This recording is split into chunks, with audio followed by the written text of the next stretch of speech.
Good afternoon, everyone. I am going to reopen our open session. Thank you again for joining us today. We have had quite an agenda today, so we're going to move straight to agenda item number 8, overview of the Bureau for Private Post-Secondary Education Regulatory Oversight of Barbering and Cosmetology Schools. Christy, can you please introduce our guest? I sure will. We have with us today Debbie Cochran, who's the Bureau Chief for the Bureau of Private Post-Secondary. Debbie's been with the board for, I want to say 6 months, but I know that's not true because we met years ago. Debbie and I meet on a regular basis to kind of talk about what's going on with the schools. And so it was brought up at the last meeting that the board would like to learn a little bit more. So Debbie is graciously here today to show us we have her slides going, and we will go ahead and I'll turn it over to you. Wonderful. Thank you so much for having me here today. Again, I'm Debbie Cochran with the Bureau for Private Post-Secondary Education. I have actually been there longer than 6 months. I joined in April of 2021, so a bit over 3 years at this point. So I do have a few brief slides just giving an overview of who we are as an agency. I know you all know some stuff about us, but really it is brief, hoping to be able to answer your questions at the end of the slides as much as possible. So start by just talking about the Bureau's mission. The Bureau is in charge with protecting students and consumers in California and beyond. We do that through the oversight of California's private post-secondary education institutions. I'm going to talk a little bit more about what we do, but basically we assess the educational quality that is being delivered to students. We go out and do compliance inspections of every approved institution. We investigate complaints, and we provide support to harmed students. That's a very important part of our mission, that direct student support. We actually have housed within the Bureau an Office of Student Assistance and Relief, which is called OSAR, and they are specifically tasked with working with other agencies to support students who might be choosing to attend a private post-secondary institution or have attended one and been harmed. Of course, I just want to say quickly, this is our charge. We all have our own mission. Nobody can do their mission alone, and we have a lot of agencies that we partner with. I particularly want to give a shout out to Executive Officer Underwood for an incredible amount of partnership. When I did join the Bureau three years and change ago, this was my first state job. I had been outside in the consumer advocacy space before here, so knew a lot about these issues, but very little about working within the Department of Consumer Affairs or at a state agency. And I really look to Christy as a mentor for it. So just want to give that shout out. So at the core, what do? We at the Bureau approve colleges to operate in the state of California. Schools apply to us if they want a license to operate, and there's 2 paths. So what's really important for an institution that is operating in the state of California is that they have the Bureau's approval to operate. But I want to start by just emphasizing there are 2 paths to approval because it's a very important distinction. There's what we call a full approval, which means an institution applies to us, they provide a whole host of information to us. This is a screen, yes.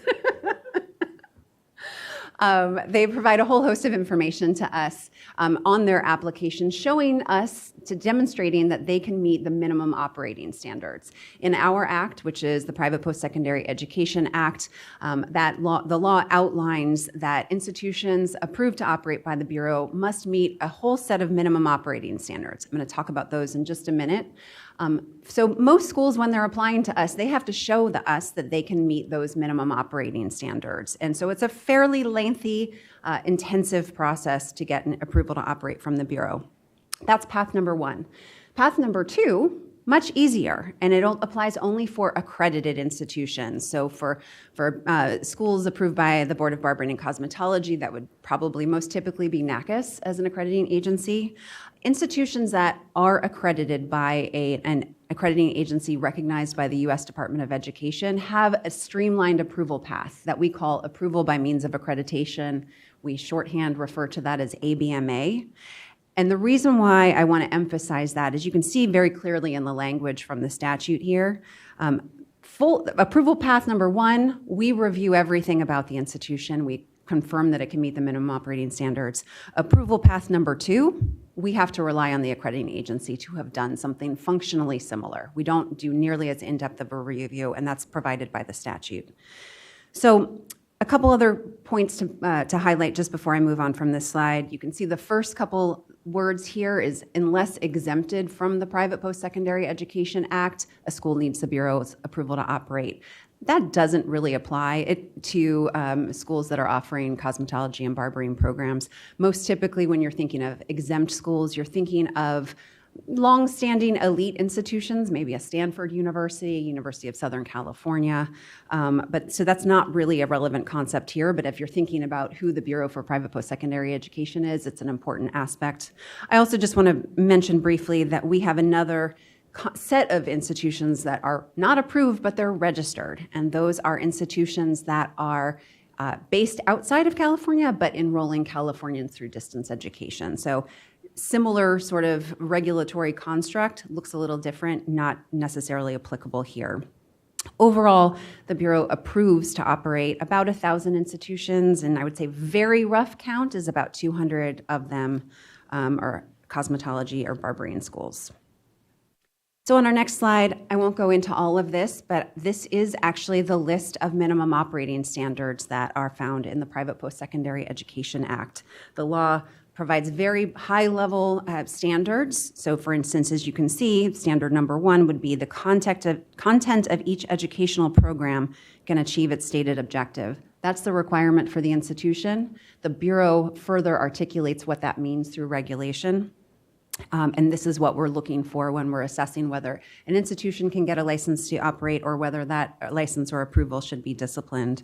You can see a very wide range of concepts on this list of minimum operating standards, ranging from facilities requirements, faculty requirements, administration requirements, making sure that the institution is financially sound and is operating in compliance with laws and regulations. So again, very broad list. The other core set of laws that we look closely at when we're considering an institution's approval to operate is prohibited business practices. So we have this list of minimum operating standards. This is what schools must do. And then, of course, we have the prohibited business practices. This is what they must not do. So those are our primary 2 lists.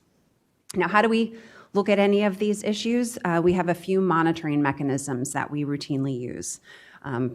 And some of them are very similar, of course, to what the Board of Barbering and Cosmetology would do. First and foremost, of course, we adjudicate applications. We look at the applications that are coming in. We carefully consider whether to approve or deny them. Beyond that approval point, we also look at substantive changes to their program offerings. If they're adding new courses or they're changing fundamental things about their programs, if they're changing location or ownership, those are all changes that we would review and need to approve in advance.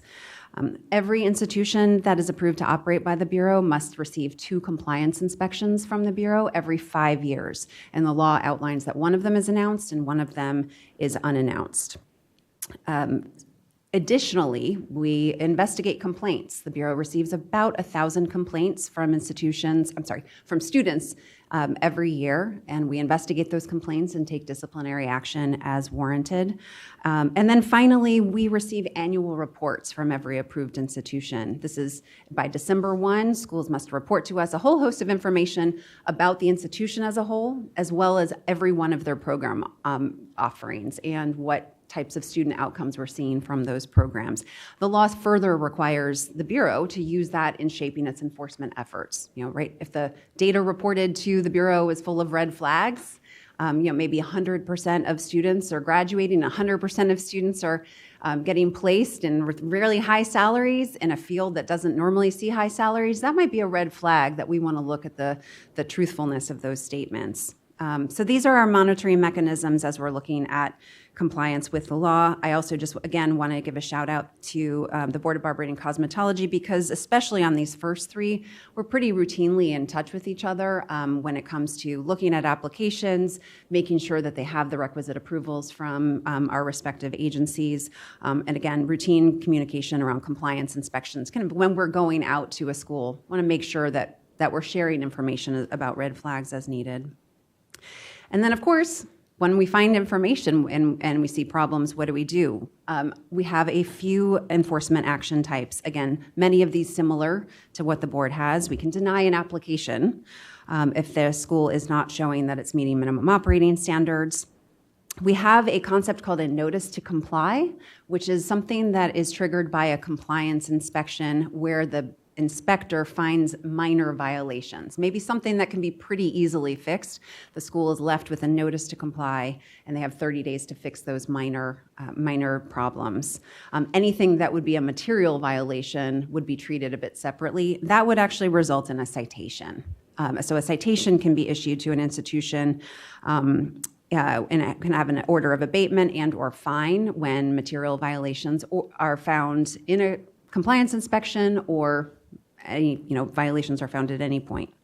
We have a separate category of citations for unapproved institutions. So if an institution is operating, they appear to be a private post-secondary institution, that would require the Bureau's approval to operate, but it's not in our records. It doesn't have a license from us. We can do that investigation and issue a citation for unapproved activity with a fine of up to $100,000. Again, similar to the board, we can file an accusation if we believe the institution should have its license revoked or placed on probation. And then our term for sort of an interim suspension order would be an emergency decision. So that's in the cases where there's immediate danger to the public health, safety, or welfare from the institution's continued operation. An extreme outcome, but one that's important to have when you need it. So I think that is the end of my prepared slides, and I'm more than happy to answer any questions that you have about us. Hi, I'm Kelly Funk. Before you start, I just wanted to add real quick that one of the concerns we've had at our board is we have some staffing issues. As you all know, our school analyst position was vacant for quite some time. It is no longer vacant. But one of the things that BPPE does is they check with us before every compliance inspection that they do. Their inspectors contact our staff, and we give them a bunch of data that we can pull out of our systems. And so hopefully we are going to be able to get back out. A few years back, we would go out with BPPE. So hopefully we'll be getting back into that as well now that we're fully staffed. I'm Kelly Funk, and I've been on the board a couple years, and I've been so curious about who we share the jurisdiction with. So thank you for coming and all this explanation. And I was curious about the percentage of your jurisdiction that is beauty schools. And if I got that right, it's about 20% of what you oversee is the beauty school industry. Is that right? About 200 out of 1,000. That's what I got. That was my very rough count Okay. when I was trying to come up with something. I was just curious how much of that and how many people are dedicated to specifically the beauty schools. And I was just really impressed with all the specifics. Thank you. And I'm curious if you would like any more support or working together besides what Christy and you already do from the board. I think I speak for all of us. Is there anything else moving forward? And you don't have to answer this right now, but we would just like to help streamline as we see the reports of struggling students and numbers of schools that aren't passing students as they should be, and just what else we can do to work together. So we're just happy to start that partnership or evolve that partnership. I am. But and I love that you can find unapproved institutions. I think that's really great because I know in our industry, if someone's operating like through Instagram and they don't have a license, I think it's very hard to discipline someone like that. So I think it's great that you can with schools. So thank you for being here. Thank you. Hi, I'm Tanya Fairley, and I am a stylist. I actually train apprentices. That's my niche. I always have apprentices come in. My question is on the application process. And I've been kind of researching this for a while. When we changed the guidelines for licensing and the cosmetology program, I was wondering how come it didn't change on the school side, how the size of the building. Like, to me, that just seemed like it was still for cosmetology, I'm speaking of barbering cosmetology only, because there's no practical, but yet the size of the space still remains the same. That's a building standard, so another department. Oh, okay. But we could talk.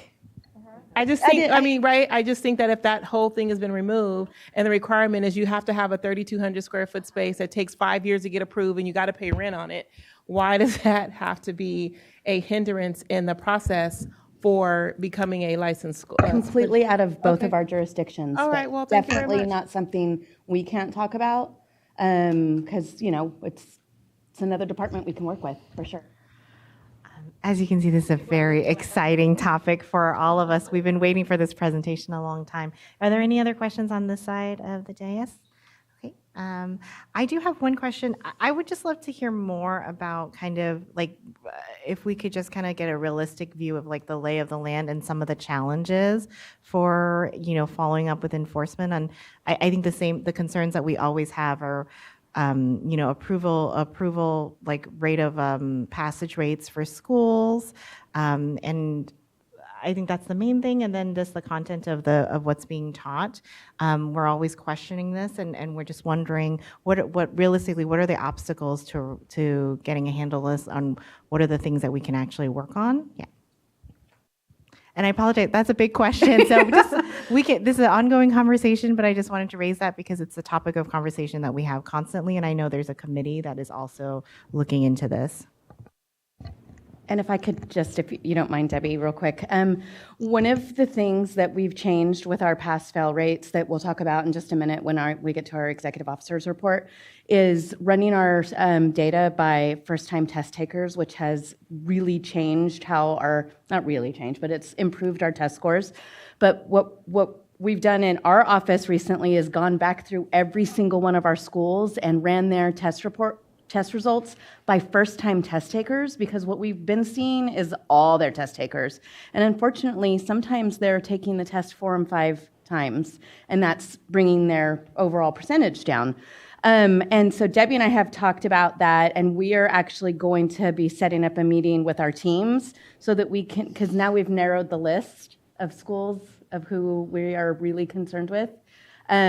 Which we have not shared with BPPE yet, but that's something that our teams are going to meet to talk about now that we have a much better picture of who we need to focus on. So sorry I jumped in there, but. No problem. Sorry, guys.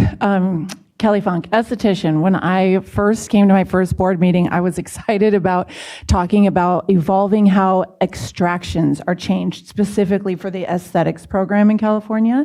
And I remember being told that the Bureau of Post-Secondary is in charge of that. So I'm wondering if you and I can talk about that at some point. Oh, about Textbook that's the issue. okay. I have some ideas. Yes, go ahead. I apologize. Did you have anything you wanted to add to what Christy stated? Yes. No, I think it's a great question.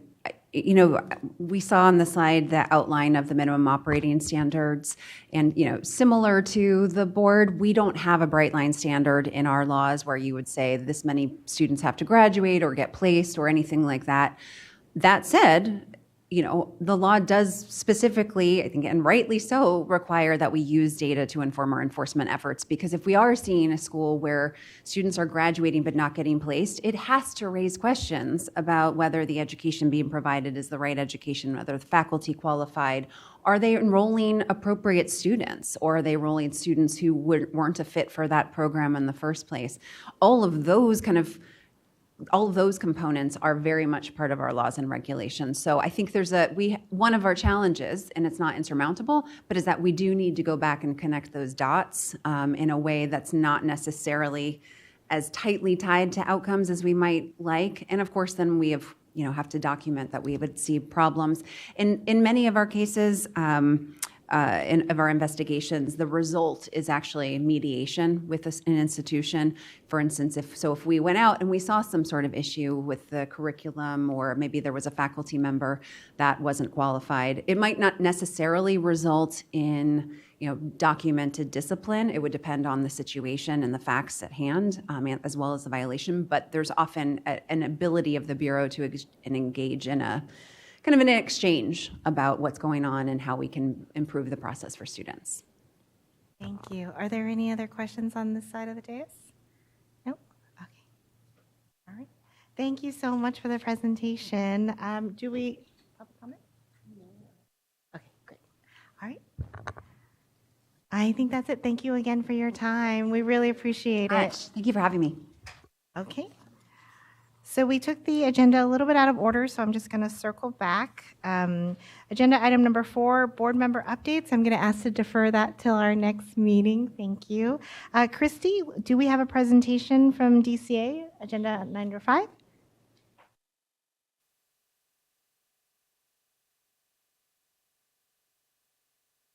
Welcome. Thank you for sticking around. There we go. Hi, everyone. My name is Yvonne Durantes. Hope you remember me, Assistant Deputy Director of Board and Bureau Relations. I'm happy to be here today, and I do have a couple updates.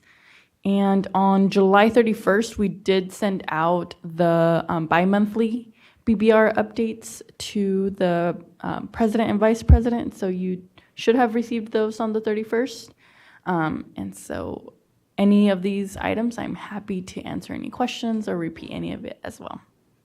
Was it by email? I'm sorry. Yeah, it was by email. Oh. For presidents and vice presidents. No questions from me. Okay, no questions at this time from there. I still have the whole update Okay, that I'm going to great. provide, though. Yeah. All right, I'm going to dive right into it. So first off is the budget letter 2420, which includes a vacancy savings and position eliminations. And so the Department of Finance has issued a budget letter implementing the governor's proposal to reduce the state workforce by 10,000 positions and $1.5 billion. DCA's budget office is working closely with each board and bureau to identify appropriate reductions while maintaining the mandate for consumer protection. The final budget reduction plan will need to be approved by agency and ultimately DOF. The budget reduction will be effective starting in 2024, 2025, and ongoing, while the position elimination will be effective starting 2025 to 2026 and ongoing. The reductions will impact DCA boards and bureaus, and DCA will continue to share further information and guidance as it becomes available from the Department of Finance. Moving on to Governor's Office Appointments Office updates. So Deputy Appointments Secretary Mary Valdez Singh, which many of you may have worked with, was appointed to be Deputy Commissioner of Legislation at the Department of Financial Protection and Innovation. She worked closely with Business Consumer Services and Housing Agency, DCA boards and bureaus, on board and advisory committee appointments. Her last day with appointments was on July 5th, and going forward, Deputy Appointments Secretary Curtis Lang will oversee the Healing Arts boards, and Assistant Deputy Appointment Secretary Aubrey Anthony will oversee the non-healing arts boards. Boards and bureaus should continue to work with board and bureau relations on any appointment needs. We do want to just say we wish Mary well on her new role, and we look forward to working with Curtis and Aubrey. Update on the workplace violence prevention policy and new training requirements. So you all should have received an email on this as well. SB 553 is a new law that became effective in January. SB 553 amended the California Labor Code to require California employers to develop and implement a workplace violence prevention plan and train all employees by July 1st of 2024. As a result of this new law, DCA updated its current workplace violence prevention policy to include all requirements of SB 553. DCA also developed an annual workplace violence prevention training that is located on DCA's learning management system. The training is mandatory for all DCA employees, including board members, and this new training must be completed by August 30th and needs to be completed through LMS. So we did send out various emails about this. There was the initial email and then the reminder email. If you don't recall if you've taken it, And since we do have the upcoming deadline of August 30th during the break or after the meeting, I am happy to pull up your training transcript to let you know if you've taken it. And also, if you forgot your password or your username, I'm also happy to provide you with that or reset your password as well. So please feel free to reach out to me. It's 30 minutes. Yeah. But it is 2 components. You simply have to acknowledge the policy and then the 30-minute training. So just remember that it's that 2-step. But I'm happy to help with logging into LMS since that's the most critical part.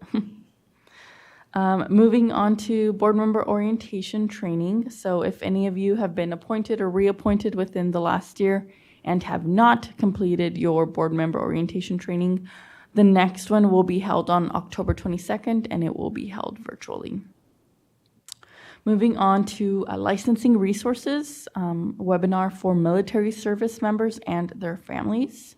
On July 31st, DCA participated in a virtual military licensing webinar hosted by Navy Region Southwest.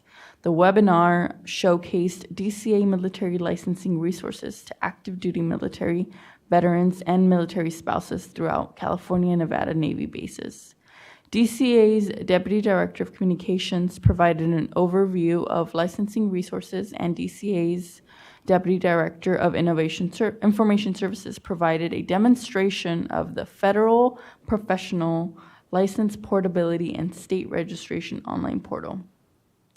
DCA received positive feedback, and we look forward to continuing to work with our military community. Moving on to our DEI update. So the Diversity, Equity, and Inclusion Steering Committee did meet on July 26th. The meeting included discussion on DEI training, development of workforce development surveys from a DEI perspective, expanding language access, and DEI activities for inclusion in the DCA annual report. This is the second year that the DEI committee is memorializing the DCA's DEI activities in the annual report, which is provided to the administration and to the legislature. This year's report will include DCA-specific updates on training, outreach, language access, and tools and resources created for staff, and it will also highlight board and bureau accomplishments. And so I do want to share a couple of the DEI-related activities that have been completed by the boards. So to start off with, to further expand public input and access, the Acupuncture Board released its strategic planning survey in 4 languages: English, Spanish, Chinese, and Korean, and 75% of the surveys were completed in a language other than English. The California State Athletic Commission extended an existing agreement and executed 2 new agreements with tribal nations to regulate combat sports on tribal lands and ensure participant safety. The Medical Board of California administers the Mexico pilot program, which allows up to 30 licensed physicians in Mexico who specialize in family practice, internal medicine, pediatrics, and obstetrics and gynecology to practice in California for up to 3 years. In 2023, 9 additional physicians were licensed under the Mexico pilot program, reaching the 30 physician threshold. The California Contractor State License Board translated 10 examinations commonly taken by candidates into Spanish, including the law and business examination that is required for all applicants. For all other trade examinations and languages, accommodations are made for applicants to be joined by an approved translator during the examination. The annual report will be available early next year and will be shared with you and your executive officer. And the next DEI committee meeting is on October 25th. So if you do have any ideas or if you'd like any information to be shared with the DEI steering committee, please feel free to reach out to me or to your executive officer. May I ask a question or two? What is the makeup of the steering committee? Who is the steering committee? Yeah, so currently it's several DCA staff and leadership and board and bureau leadership as well. So we have a mixture of some executive officers, assistant executive officers, and various different deputy directors as well. And are the meetings public? No, they are not.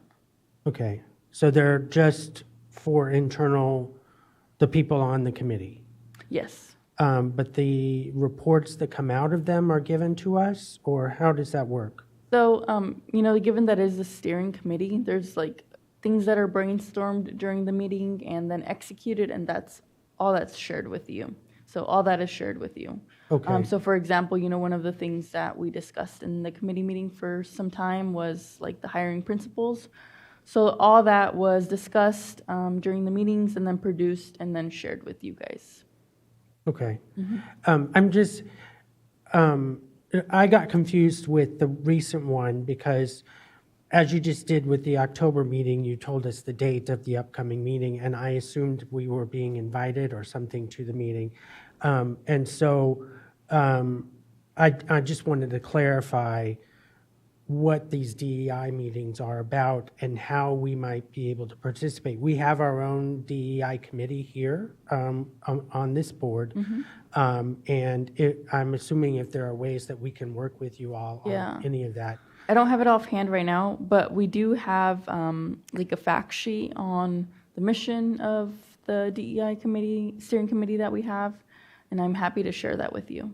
Well, and I just, any of the reports or updates you guys are giving once the meetings happen, that'd be great. Yeah.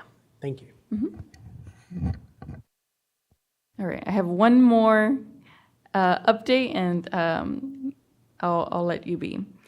So we do just want to take a moment to provide a phishing alert and reminder for boards to please be vigilant and cautious.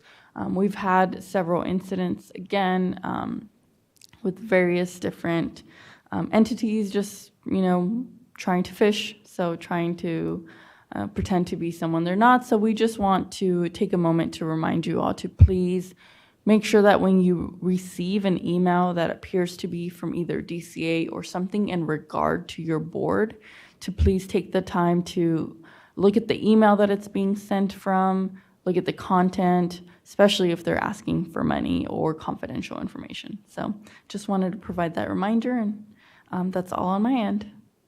Thank you so much. Any other questions or comments from the board? Great. Thank you again for your All right, time. well, thank you. And I'm available to assist with any LMS logging in issues. Great. Thank you. All right. Okay, we're going to move on to agenda item number 6, discussion and possible approval of May 6, 2024 and June 24th, 2024 board meeting minutes. We're going to need 2 motions to approve these minutes, so let's take them all each. Let's take the May 6, 2024 minutes first. Okay. Any edits? Any edits to these minutes? I don't see any. Okay. If there's no edits, can someone make a motion to approve these minutes? I move to approve. Thank you, Member Funk. Can we have a second? Oh, can you mention the date of the minutes? I move to approve the May 6th minute meetings. Second. 2024 minute meetings. Thank you. Second. May we have a second? I second. Great. Vice President Fairley seconds. Okay, let's go to public comment. Any members of the public wish to make a comment on this agenda item? Okay, seeing none. May we have a roll call vote?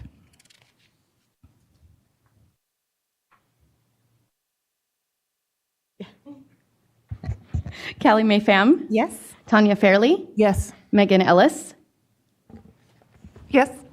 Funk, Reese Isbell, Yes. Dr. Yolanda Jimenez, Yes. Colette Kavanaugh, Yes. Tamika Miller, Yes. and Danielle Munoz. Yes. Motion passes. All right, thank you. Moving on to the June 24th, 2024 minutes. Are there any edits to that draft? Okay, seeing none. Oh, sorry. Give everyone a chance to turn the page. Okay. Seeing no edits, can I get a motion to approve these minutes? I move to approve. Thank you, The Member minutes Isbell. of June 24th, 2024. All right, thank you. I second Yolanda. Thank you, Dr. Jimenez. Okay, do we have any public comment on this agenda item? Okay, seeing none, may we have a roll call vote? Callie Mae Pham, Yes. Tanya Fairley, Yes. Megan Ellis, Yes. Kelly Funk, Yes. Reese Isbell, Yes. Dr. Yolanda Jimenez, Yes. Colette Kavanaugh, Yes. Tamika Miller, Yes. Danielle Munoz. Yes.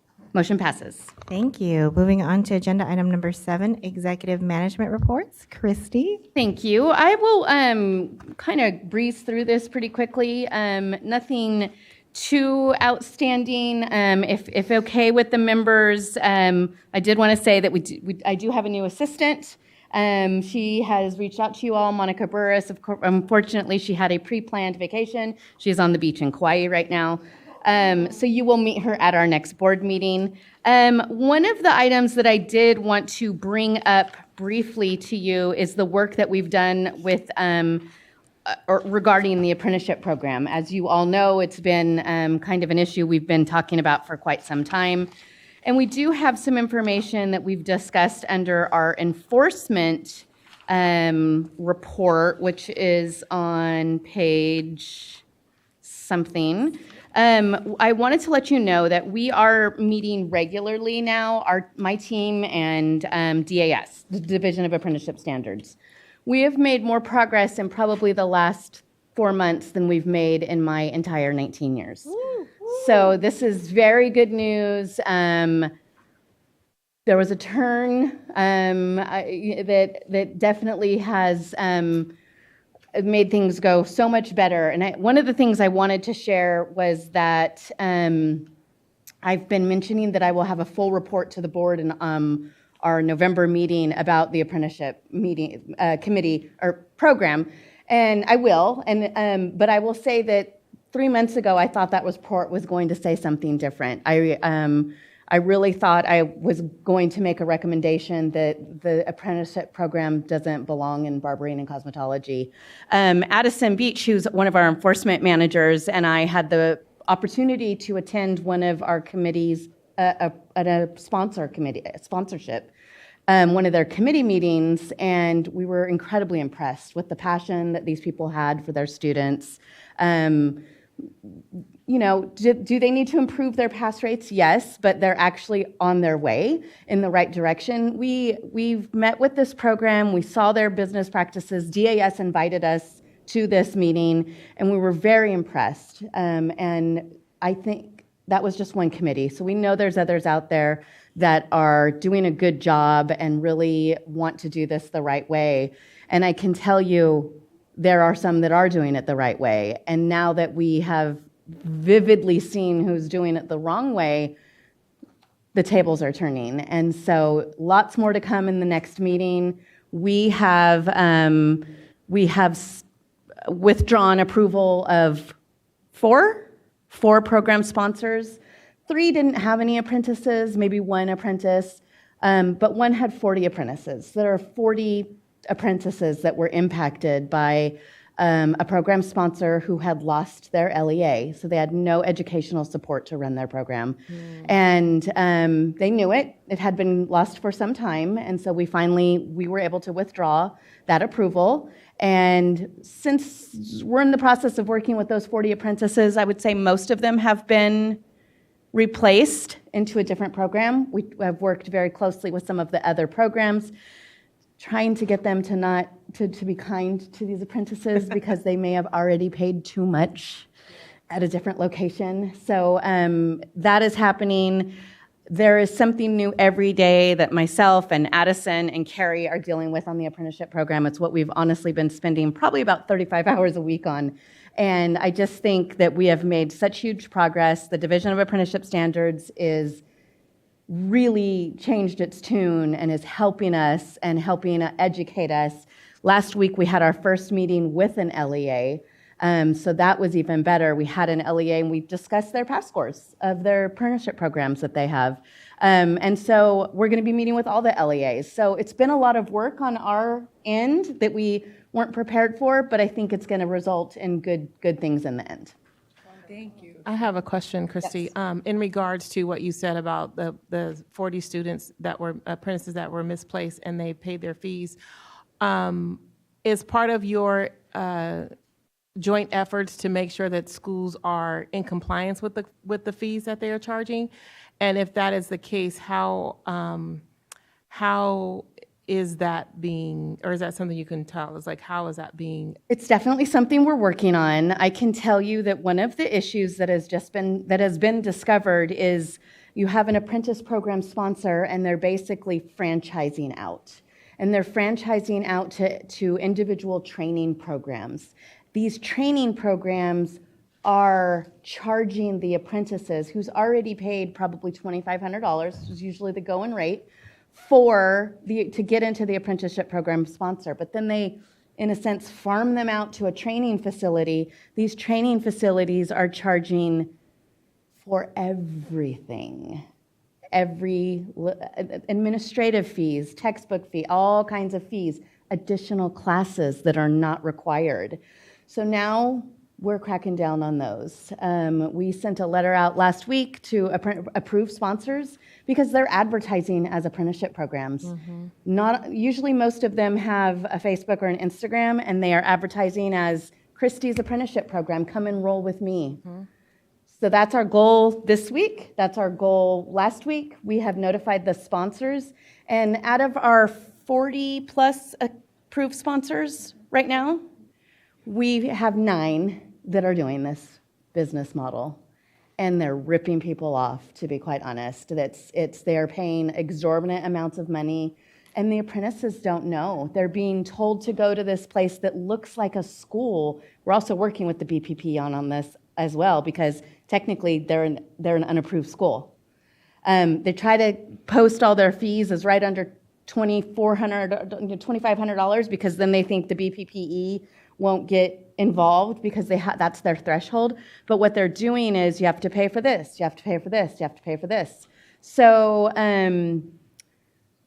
I don't know that this was all necessarily our purview to take this action, but as you all know, it's been bothering me for a long time.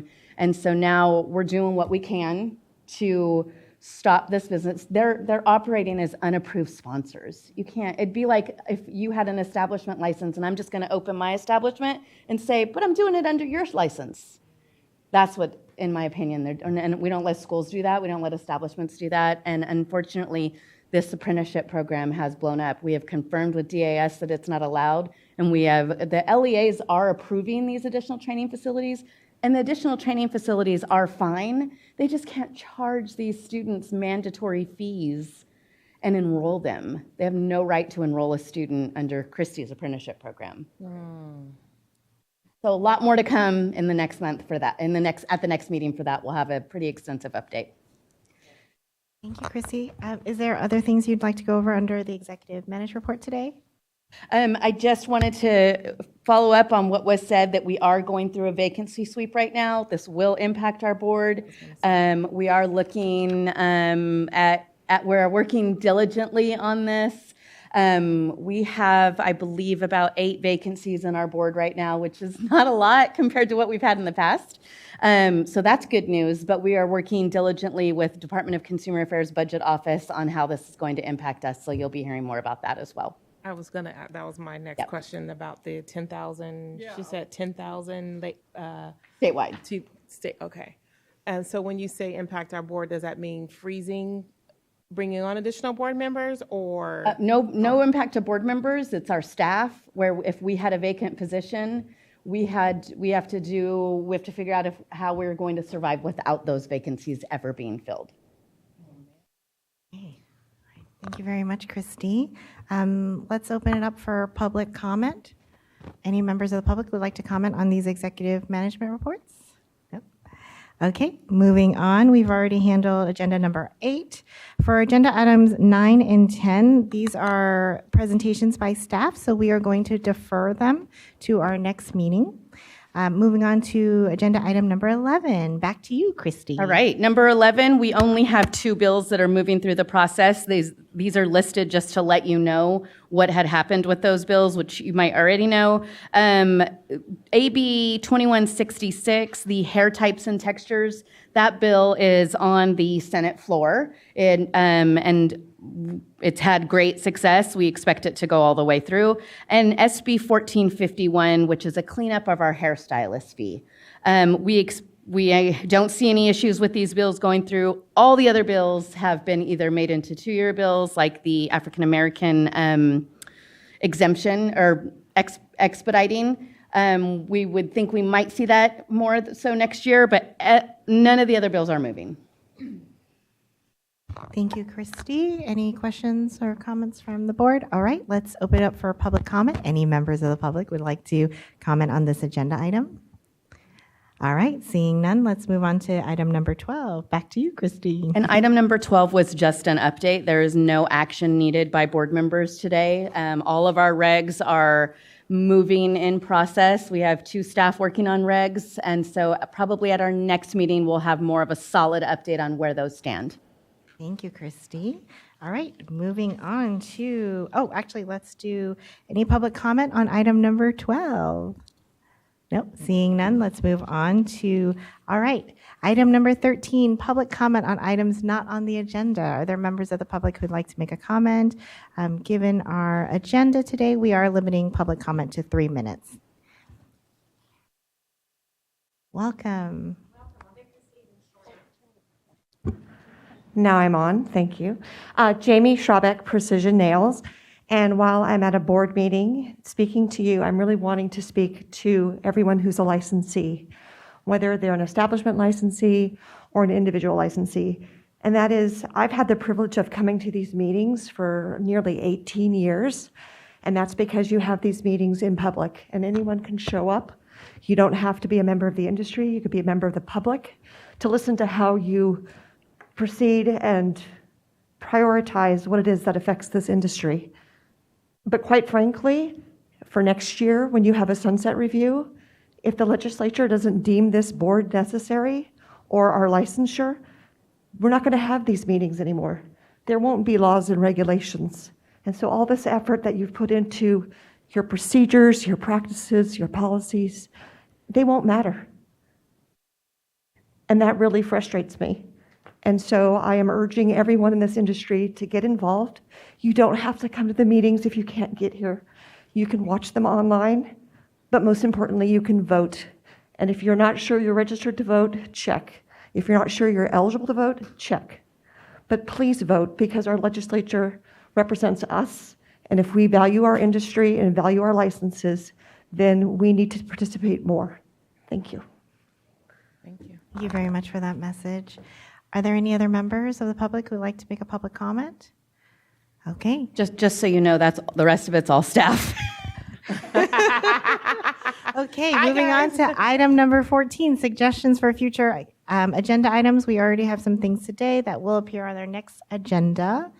Anything from any other board members? I have something I think is more board and communication related in regards to how we get our emails for voting on issues, licensing issues. I would like to discuss that, maybe like a follow-up. I know it's sent out on Wednesday and we have to have it back by Thursday. I discovered this with Natalie, and it's happening again, so I don't know if it's affecting anyone else, but my DCA emails, for some reason, are going straight to spam. And so I missed out. I will take ownership of quite a bit of voting. And I feel like that there should be some type of follow-up from someone sitting it out, not the day of when it's due. Yeah, thank you. Anything else from any other board members? If not, thank you, everyone. We are adjourned. Thank you. Now go, girl.